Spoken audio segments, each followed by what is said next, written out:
Essence of a capitalist system in its pure form is that it is a system of voluntary exchange, of free enterprise.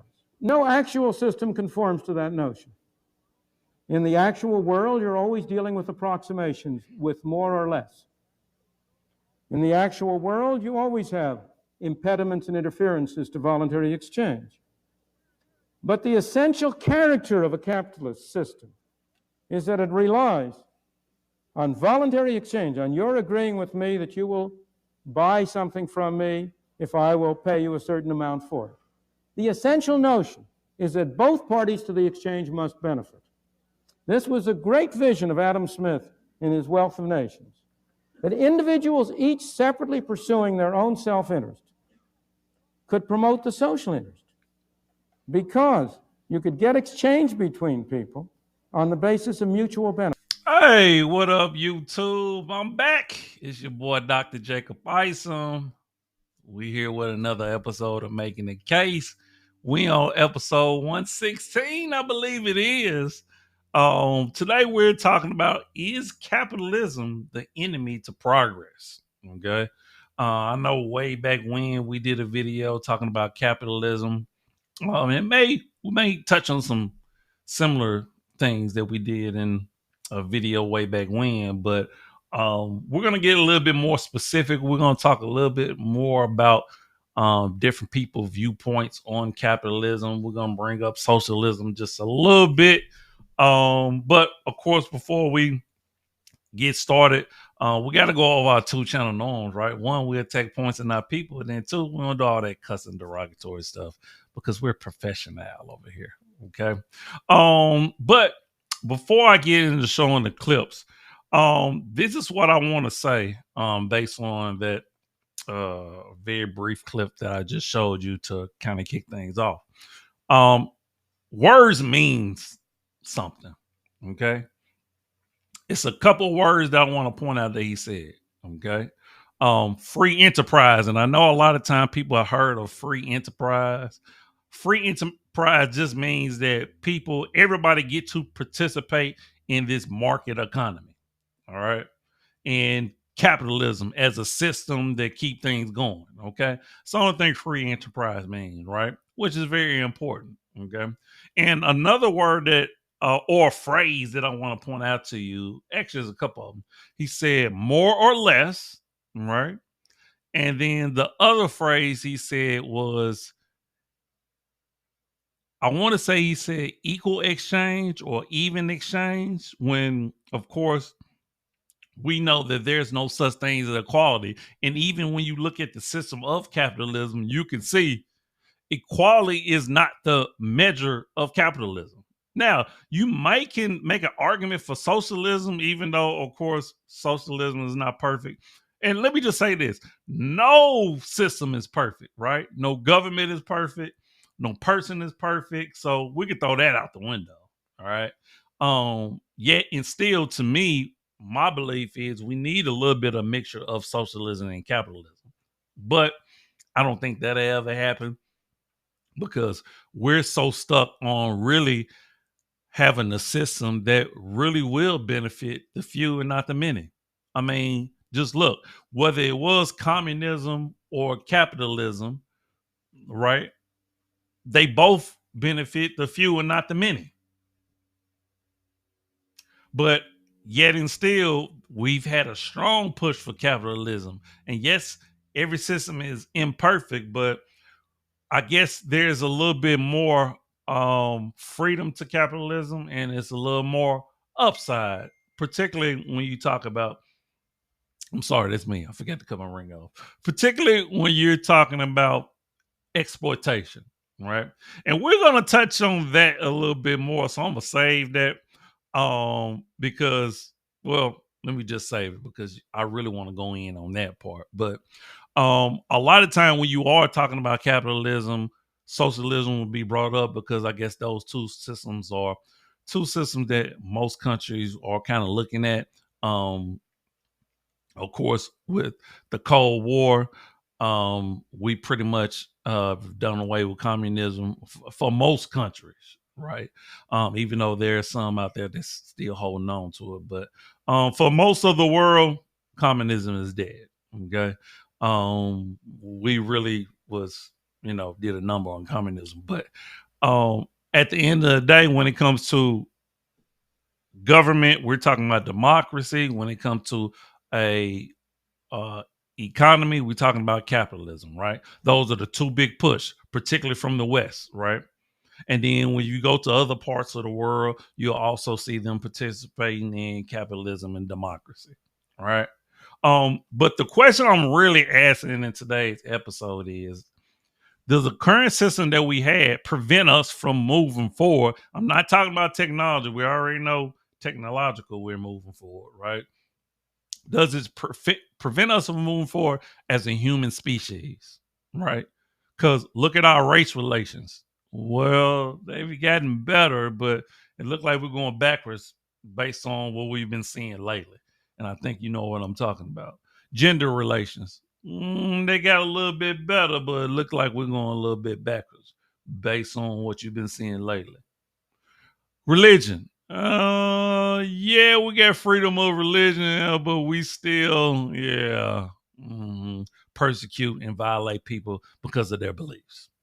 Okay. So is the system that we have conducive to us moving forward as a human race? That's the question we're asking. We got multiple video clips that's going to present different viewpoints. And without further ado, let's go ahead and get into the first one. All right. And my guess is it's a crapshoot whether it comes in the dying capitalism of the West or the rising capitalism of the East. My guess it's going to happen in both of them. And you know what? I believe that he's suggesting that capitalism in the West is dying out while it's rising in the East. And this is just my opinion. One thing I do understand is most people do not understand capitalism and the other forms and systems of economics, right? A lot of people don't know, how money works. They may know a little bit about their retirement fund, 401k, 403bs, and stuff like that. They may know a little bit about investment, but really most people just gamble and do things of that nature, right? So most people don't know money like that, which is a big factor when you talk about capitalism. It's information. Okay. Most people lack it, particularly when it comes to government and when it comes to money, right? They'll tell you to vote, right? But they understand that voting is so passive. We just got to be honest. Voting is a passive system because most people can go cast their vote and I feel good to be an American, right? Why do you think you hear the rhetoric all the time about vote or die, or why you don't vote? Oh my God, it's like so many people die. Why do you think you hear that, right? But you don't hear that when it comes to the economy, economics, money, right? So I really think what he's talking about is people are either at the moment where they're getting fed up or already fed up with the economy and how up and down it is, where they're going to start to revolt and really start to question things that's going on in these private enterprises. Or you're going to see a lot more labor disputes and things of that nature. So I really think that's what he's talking about. And that's just my opinion. All right, let's go on to the next. Look, the only way you improve your life in a capitalist society is by meeting the needs of other people. Yeah. That's different than a socialist society like she was used to, where the way you improve your life is by satisfying the needs of those in power. And if you satisfy the needs of those in power, you share in the very little wealth that's created. In Cuba, Castro had like 20 houses and a yacht. The whole country lives in poverty. Or Kim Jong-un in North Korea, doesn't look like he's missed a meal. The country's starving. You really have these communist leaders, these socialist leaders that produce societies where everybody suffers. And you go to a capitalist country, and the way that people succeed is by meeting other people's needs, by by producing the goods or the services that people want at a price they can afford. Think about Henry Ford. Henry Ford was an individualist, came up with a way to make cars for the common man and the common woman. Now, he didn't do that for kings and queens. He came up with those cars for the common man and the common woman. Look, the only... And, I get it, right? Yes, in a capitalistic society, can you, we've heard of the many rags to riches stores, right? I get it. Capitalism is a system more where your everyday average person can get to the very top. We all understand this, right?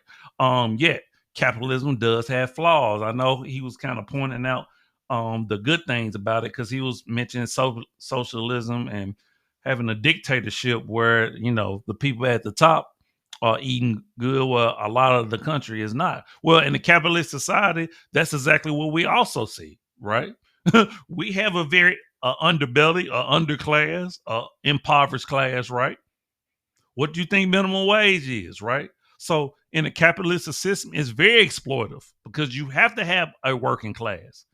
You have to labor. You have to have a system in a capitalist society where there are going to be people that's going to work for low wage. Why do you think immigration is a mess the way it is, right?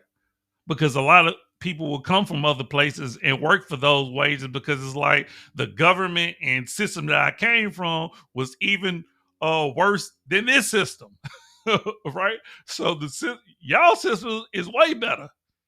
But if you were born over here and you understand the politics and things of that nature of America, you'll understand that capitalism is very much exploitive, right? Now, can you be a highly paid, exploited person? Absolutely. Look at the NBA, look at the NFL, WNBA, right? There's a lot of people that's making a lot of money, entertainers, etc., and still being exploited because it's based off of the lifestyle that we get sold with capitalism, right? So we can overindulge with food, with cars, clothes, and everything. While it's still most people here in the United States of America, and I would just say the West, are still living paycheck to paycheck and still are missing some of their basic necessities. Let's go on to the capitalism versus socialism. There are a lot of differences. Let's make fun of it. With a socialism, you get a free education, free medicine. The government controls a lot of things to make things equal for everyone. You and me, we are equal, but sometimes this means less motivation for people to work harder or try new things. And number 3, socialism is predictable. Predictable for the worst reasons. That's the main reason why capitalism wins. Capitalism versus... And like I said earlier, I believe there should be a mix of capitalism and socialism because when it comes to healthcare, when it comes to education, and primarily those two things, right, it should be socialist in nature. You shouldn't have to pay for it, like Canada and some other countries are doing, right? But when it comes to everything else, hey, free enterprise, private business, hey, do you make your money? But particularly how education became with private schooling, charter schools, with these vouchers and stuff like that, like we're not really trying to make sure that all kids receive the highest quality of education. Because just based off the nature alone of them privatizing education and privatizing healthcare, they're both billion-dollar industries.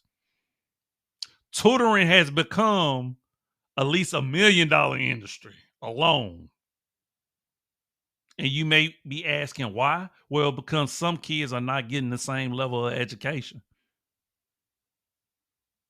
And there's going to be educational gaps. Okay. And that's just one reason. Okay. So some things should be based on the government making sure. Well, hell, the government sticks its nose in abortion and other topics. Why can't we make sure that everybody is afforded health care and education? Makes sense to me. I don't know. Tell me what you think in the comments. Let's go to the next. Capitalism the best thing that we ever invented or the biggest lie? Capitalism is everywhere. For over 30 years, it's been the only thing allowed to dominate the public consciousness. Leaders like Margaret Thatcher and Francis Fukuyama declared that there's no alternative. Even when there's a crisis like baby formula shortages, capitalism is so deeply rooted that suggesting anything else than a market solution feels impossible. And things are bad. Wealth gaps, environmental collapse, constant economic crises, but somehow it's easier to imagine the apocalypse rather than a world without capitalism. Capitalist realism is everywhere, from the way we talk about problems to how we believe that the world works. Critiques of capitalism only reinforce it by painting the alternatives as evil. This leads us to believe that if capitalism is flawed, that everything else must be worse. Is capitalism the And I kind of already touched on that a little bit already. The fact that we really don't see an alternative to capitalism, right? Like that's the only mode of thinking that we in, because we think of free enterprise. We think of people going to banks and ask for loans and stuff like that, which is so many different flaws in the system, because we know everybody literally can't get a loan based on literally them not having any collateral, it being a race-based system. It's just so many different factors that lead to how capitalism is really not working for everybody, right? But when we sprinkle in the different cases of people making it as a capitalist, right? Then that feeds into the whole narrative of anybody and everybody can do it, when we know that's just exactly not the case, right? Most people who are born in poverty die in poverty, and that's just the facts, right? And so every other system has been demonized when it comes to how people should be living their lives and how people should actually go from nothing to something, possibly. And yes, capitalism has produced a lot of people who come from impoverished situations who became millionaires. True enough, but it's still keeping a lot of people in the private situations, because when you look at a free enterprise, you looking at private business to say, you know what, I'm trying to keep as much profit as possible, so I can only pay my workers this much, right? And we know we're gonna have people who are gonna lack information, who gonna lack confidence, who gonna lack a lot of different things, right? And we know they need those jobs, and we're willing to export our jobs, or even make sure that the immigrants coming over have certain jobs to make sure we keep over profit. That's the system that we champion so hard. It's not a perfect system. I'm not saying that it's the worst, but it definitely needs some improvement. And looking outside for, to make it better and how we can implement certain things is not a bad idea. Let's go to the next one. Capitalism, then what? As it stands right now, the world's not in a great place. The wealth gap has never been bigger. We're staring down an environmental disaster, and the economy's in the gutter. And this is most likely the result of capitalism, and it's a tricky one, because capitalism got us to where we are now in terms of progress, but capitalism also got us to where we are now. If you look at most human societies over the last several 100,000 years, the point of economic systems has been quite simple: to provide for the needs of the people who participate in them. Unsurprisingly, cooperation and sharing were important values, because it's the only way to ensure everyone gets what they need. The most important thing to realize about industrial capitalism is that it's not organized to meet the needs of the people who participate in it. The point is to allow individuals to compete with one another in order to maximize personal wealth, which in my opinion does have its pros, because it's allowed us to achieve some amazing accomplishments, but do its cons outweigh them? Because if a small portion of the population manages to take most of the wealth for themselves, or if millions of people don't have food, shelter, or healthcare, or if roads and bridges and schools are falling apart, or if the planet and other species are being destroyed, none of this is a sign that the system is failing. It's simply operating as it was designed to do so. If not capitalism, then what? As it stands. And that last part he touched on was huge. It's operating like it was designed to do so. So it was designed to create this disaster and this destruction. It was designed to, because when you think about competition, right? Competition is healthy. Competition is natural, right? But at the end of the day, why are we competing when it comes to our health? Why are we competing when we say we making it a fundamental right, right? Education is supposed to be an unalienable right. Then why are we competing then, right? Should we also compete for food? resources, which we know we compete for resources, but like at the end of the day, some things should not be a competition. Making sure that everybody eats, it shouldn't be competitive, even though we know we still animal, because what we do when it comes to dogs and other cattle and things of that nature, we throw it out there, and what they do, everybody go and attack it. That's competitive for food, right? And it's almost like human beings, like we took competition just to the next level, right? It's certain things that should not be a competition over. Okay. And so, yes, capitalism has got us pretty far, but capitalism has got us into the rut that we in today. So it is what it is, I guess. And we understand it's a survival of the fittest, but if we it's very hypocritical, because it's like, if we truly care and we all about human beings and stuff like that, why not fix the things that are fixable that we can fix? That's the real question. Okay. Because this system, yes, has a small percent of very wealthy people that control everything else. That can be fixed. And we know why and why it won't be fixed. Okay. I got one more clip to show you, and we're going to end it off very nice. I promise. Here we go. Problem with a capitalist society where money speaks power is that increasingly the rules are weighted toward those who are in power, or those who know how to write the rules so that they can continue to make money. And then people turn around and say, it's the free market, except it isn't. I think about the financial crisis as being primarily, all these years later, a societal crisis rather than a financial crisis, in the sense that we fixed the financial part of it by throwing lots of money at it. But it left this growing cynicism about the way the world works. And that's because of the Fed's response to the financial crisis. Not just because of the Fed's response to the financial crisis, but the Fed's ongoing response over that next decade, which was to keep interest rates super low, which of course inflates asset prices, and the inflation in asset prices primarily benefits the wealthy. The problem with and I think she hit it right on the head, and I think it's just a great way to kind of end this episode, is the fact that what do the rich and powerful try to do? Well, they try to maintain their wealth and the resources that they're in control of, right? And they're going to do it by any means possible, regardless of who they exploit, who they mess over, and things of that nature, right? That's why it's only a minority of people at the top, right?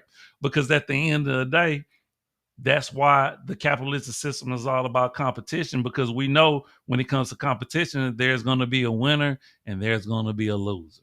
Okay. So we say that it's fair when we talk about the free market enterprise. Well, it's fair because, you got to compete. That is the narrative. That is in our psyche, right? Like, well, at least if I'm in the game, but we kind of ignore all those other factors, right? Race, gender, what position you grew up in, which most people are growing up poor, right? So it's the mentality and the information that get people to rise, right? Not only that, help. No one does it alone. Okay, so you got to meet the right people, being around other people that has a certain mentality that you do. But at the end of the day, that very much is the dark side of capitalism, which is the reason why that it's so exploitative. Because when you talk about capitalism, and really a lot of the system, it's low on morals, right? There's a lack of morality. That's why I don't understand how in history we had such a time period where we were so religious, but we were so exploitative at the same time, with the system of slavery, with commerce and things of that nature. They literally coexisted at the same time, which to me says something, right? So how can we literally be so religious, believe so much in God, believe so much in the human race, at the same time we keeping somebody against their own will? Woo! I don't know about you, but that's tough. That's a tough one right there for me. Okay. So if you ask me, does capitalism kind of keep us from progressing? We have to really distinguish it, right? It keeps us from progressing as human beings, as people that supposed to truly care about each other. It keeps us from progressing spiritually, mentally, right? Emotionally. But we're going to continue to progress as far as technology, information, and things of that nature, because that's what the system was designed to do. It wasn't designed to be moral, right? It wasn't designed to have a conscience, right? It was designed to get information, be solution based, right? And that's regardless of who's on the train or who's not. Okay. So what people in the capitalist society tend to do, regardless of what class you're under, they try to get it by any means. And that's what the system was designed to do. It was designed to bring the best out of people, right? But unfortunately, the reverse happened, right? It doesn't always bring the best out of people. It brings the worst out of people because all they're trying to do is get money. And so they will steal, kill, they will do anything.